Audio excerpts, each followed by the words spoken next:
ہیں، منہ تو کعبے کی طرف ہے، حمد تو رب العالمین کی ہے، لیکن منصوبے تیرا دل و دماغ بنا رہا ہے کہ باہر نکل کر مسجد سے کیا کیا کرنا ہے، کہاں کہاں جانا ہے، حساب کتاب کر رہا ہے۔ کیا یہی نمازی ہے نا ہماری؟ اور میری نماز تو ایسی ہے، آپ بہتر جانتے ہیں ہر وقت، میں تو اپنا حال بیان کر رہا ہوں۔ میری نماز تو ایسی ہے کہ منہ کعبہ کی طرف، دل اور خیال کہیں گھوم رہا ہوتا ہے۔ میری نماز تو ایسی ہی ہے، اس لیے تو وسیلے کے پیچھے پڑا ہوں اور اس وسیلے کی امید لگا کر بیٹھا ہوں کہ شاید اس وسیلے سے میری یہ نماز بھی قبول ہو جائے اور میں رب کے قرب میں پہنچ جاؤں۔ میری تو واقعی یہ نماز ہے جو نمازوں پر اکڑتے پھرتے ہیں اور کہتے ہیں نماز میں اگر محمد کریم کا بھی خیال آ جائے تو نماز ٹوٹ جائے گی۔ ان سے پوچھو اپنی نمازوں کی اصل تو دیکھو۔ اگر تقوی کے بعد بھی کوئی چیز پانی ہے تو وسیلہ ہے، اور جس کی تلاش کے لیے لوگوں نے زندگیاں لگا دی، سینکڑوں میل پیدل لوگ چلے اس وسیلے کو تلاش کرنے کے لیے، کوئی کہیں سے تو کوئی کہیں سے۔ آج جو آپ کے سامنے لوگ ستاروں کی طرح جگمگا رہے ہیں، چاہے وہ ابو بکر صدیق ہوں، چاہے وہ عمر فاروق ہوں، چاہے وہ عثمان غنی ہوں، چاہے وہ علی مرتضی ہوں، امام حسن حسین ہوں، حسن بصری ہوں، جنید بغدادی ہوں، یا حضور غوث پاک ہوں، علی حجویری ہوں، بہاؤالدین زکریا ہوں، حضرت قطب علی شاہ صاحب ہوں، حضور سید محمد عبداللہ شاہ رحمت اللہ علیہ ہوں، یہ جو بھی لوگ آپ کے سامنے جگمگا رہے ہیں اور ہدایت کا مرکز بنے ہوئے ہیں، ان لوگوں نے بھی تقوی کے بعد وسیلے کے لیے سینکڑوں میل سفر کیا۔ ان لوگوں نے وسیلہ لینے کے لیے، رب کے قرب میں پہنچنے کے لیے وسیلے کو ڈھونڈا، اور آج کوئی 10 نمازیں پڑھ کے محراب بنا کر یہ کعبے کے 4 طواف بنا کر کہے میں رب کے قرب میں آ گیا، قطعاً نہیں۔ رب تک وہ پہنچائے گا جو رب کو خود پہچانتا ہو۔ مانا کہ اللہ ہماری شہر رکھ کے بھی قریب ہے، لیکن قریب اور چیز ہے، قربت اور چیز ہے۔ ہو سکتا ہے مثال کے طور پر ایک بندہ میرے سامنے بیٹھا ہے، جسمانی طور پر تو وہ میرے قریب ہو سکتا ہے، کیا پتہ روحانی طور پہ میرے قریب ہے بھی کہ نہیں، میں اس کو جانتا بھی ہوں کہ نہیں، میں اس کے نام سے بھی نہ واقف ہوں، اس سے ملنا بھی گوارا نہ کروں چاہے میرے بالکل قریب بیٹھا ہو، اور ہو سکتا ہے ایک آدمی 100 میل دور بیٹھا ہو، لیکن میرا محبوب ہو، میرا پیارا ہو، تو وہ جو میرے آگے بیٹھا ہے وہ میرے قریب نہیں ہے، جو 100 میل پہ بیٹھا ہے وہ میرے قریب ہے، کیونکہ وہ میرے دل کے قریب ہے۔ اس کو قرب کہتے ہیں۔ رب نے فرمایا وَابْتَغُوا إِلَيْهِ الْوَسِيلَةَ، رب کے قرب کو پانے کے لیے جو قرب میں نے آپ کے سامنے پیش کیا، ایک یہ جسمانی قرب ہے، ایک روحانی قرب ہے، اس کو پانے کے لیے وسیلہ ڈھونڈو۔ کوئی کہیں گیا، میں زیادہ دور نہیں جاتا کیونکہ اپنی مثال زیادہ اچھے طریقے سے سمجھ آ جاتی ہے۔ حضور سید محمد عبداللہ شاہ رحمت اللہ علیہ، آپ سندیلیہ علی نہیں گئے وسیلے کے لیے، پیدل گئے، کئی چکر لگائے، آتے جاتے رہے، اور پیر کی مجلس میں آخر میں بیٹھتے تھے جوتوں میں۔ کبھی یہ نہ جانو کہ پیر کے کبھی قریب آ کر بیٹھ جاؤ گے تو قرب ہے،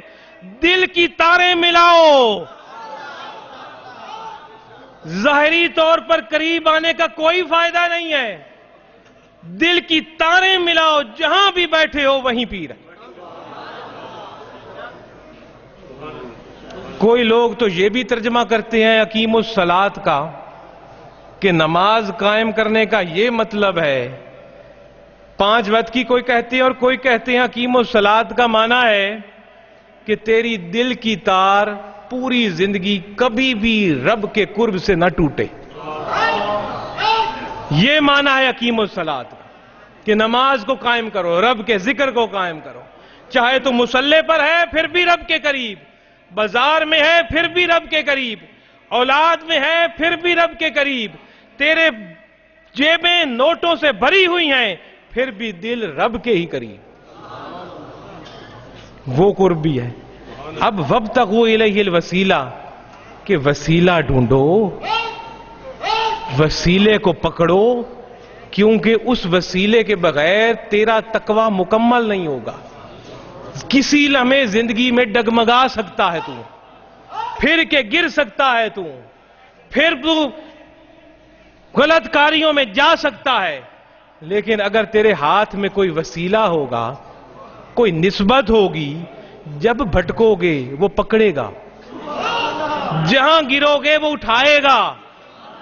جدھر جا کر دل سیاہ کر کے آؤ گے واپس آؤ گے دھوئے گا، دوبارہ دوبارہ دھوئے گا، اور تجھے پاک کرتا رہے گا۔ یہ آگے پھر ہمارا ہی پیار ہے کہ پیر سے محض دھوبی کا کام لینا ہے کہ آگے بھی کچھ کروانا ہے؟ یہ آگے پھر ہمارا ظرف ہے کہ جیسے دھوبی کپڑے دھوتا ہے کہ پیر سے صرف گناہ دھونے کا ہی کام لے کر دھوبی بنانا ہے اپنا کہ آگے بھی کچھ لینا ہے؟ گناہ دھلواؤ، دوبارہ دوبارہ دھلواؤ،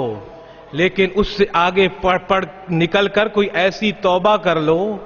کہ پھر گناہ ہو ہی نہ ہو اور رب کا قرب ہو۔ سچی توبہ کرو جو قرآن کہتا ہے، دوبارہ دوبارہ قرآن کہتا ہے توبۃ نصوحا، وہ توبہ کرو جو حقیقی توبہ ہو، کہ جس کے بعد تو پھر وہ نہ کرے جس پر توبہ کر رہا ہے، وہ کر اپنے مرشد کے ہاتھ پر، پچھلے دھو دے گا اور آگے اٹھا کر ولی بنا دے گا۔ تو اب پتہ چل گیا ہمیں کہ تقوی کے بعد کیا پکڑنا ہے؟ وسیلہ پکڑنا ہے، اور پھر وسیلہ پکڑ کر رب نے فرمایا وَجَاهِدُوا فِي سَبِيلِهِ،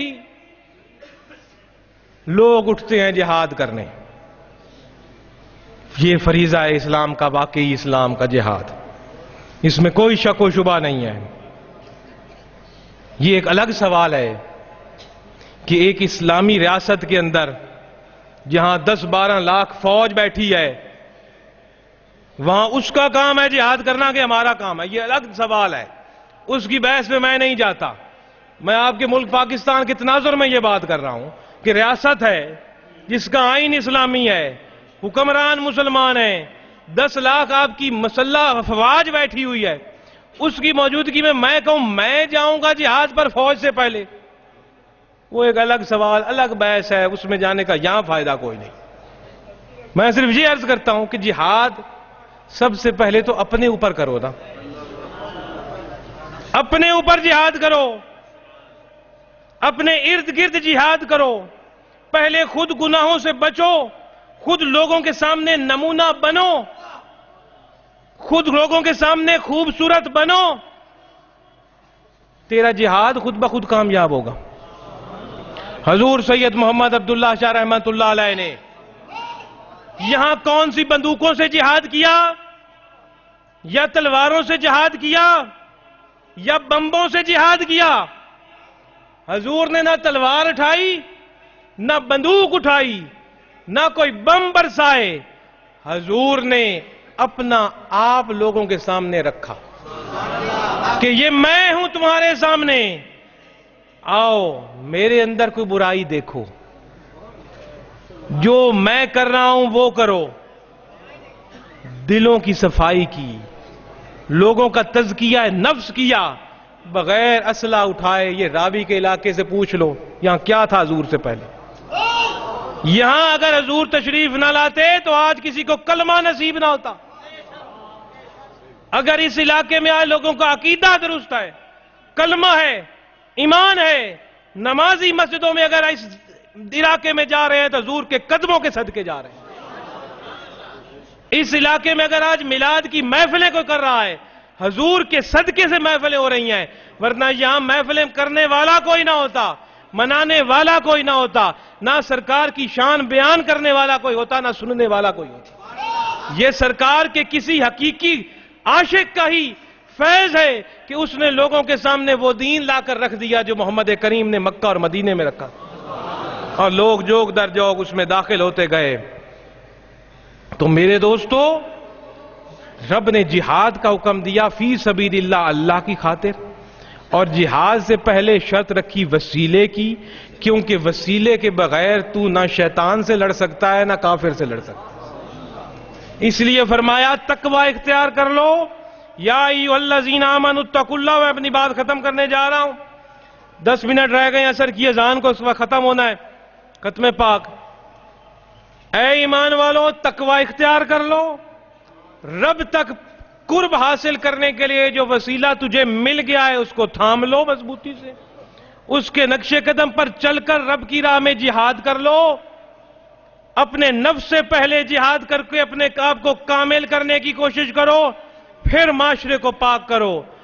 اگر یہ کام ہم نے کر لیے تو اس محبوب کے صدقے آپ اور میں تفلحون کی جماعت میں آ جائیں گے اور فلاح پا جائیں گے، کیونکہ یہ اللہ کے ولی جو اللہ کے قریب ہیں، جو اللہ کے محب ہیں، جو اللہ کے صدیق ہیں، جو اللہ کے دین کے مددگار ہیں، یہ جو اللہ والے ہیں، یہ کون ہوتے ہیں؟ لوگ یہ آیت پڑھتے ہیں الا ان اولیاء اللہ لا خوف علیہم ولا هم یحزنون، آگے نہیں پڑھتے جہاں یہ پورا معنی اس کا ظاہر کر دیتا ہے کہ الا ان اولیاء اللہ، ٹھیک ہے جی اللہ کے ولی ہیں، یہ اللہ کے ولی ہیں کون؟ یہ تو جناب یہاں ہر بندہ دعوے دار بن کے بیٹھ گیا ہے۔ قرآن مجید کی اسی آیت کی اگلی آیت ہے الذین آمنوا وکانوا یتقون،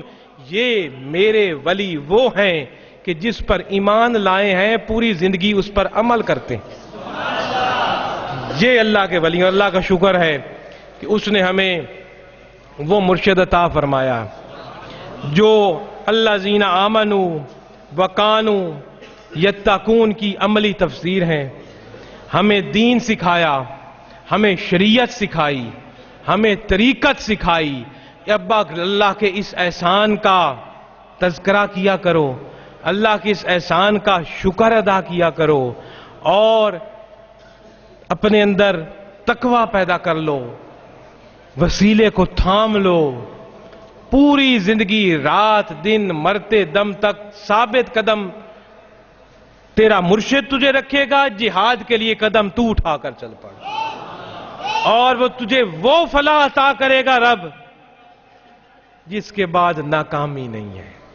اور مجھے امید ہے کہ ہم جتنے لوگ بیٹھے ہیں ہم ناکام نہیں ہوں گے، کیونکہ خطا کار ضرور ہیں، غلطیاں ہم